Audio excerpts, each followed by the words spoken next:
In order to add in charts inside of your Prezi design file, you can click on the add chart button right here. And over here, if you were to scroll down, you can see a lot of different types of charts, as you can see. For example, there's progress bar, which is a simple type of chart. So if I were to click right here, you can see this is project B, project C, and these are different charts. You can go around, click on edit data right here. And here you can see that this is in the cell format, and you can arrange this out in the way you like. So you can go around over here, and you can see that you can choose the color over here as well to change out how it looks, just like this.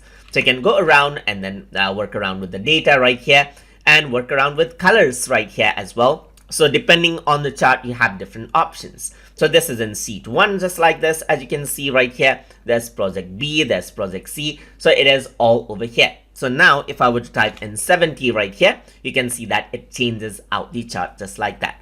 Similarly, you can go around, bring in different chart. And let's say if you want to actually bring in a chart that you want, you can go around and type in it over here in the search bar. And here you can see that there's different sort of bar charts, as you can see right here.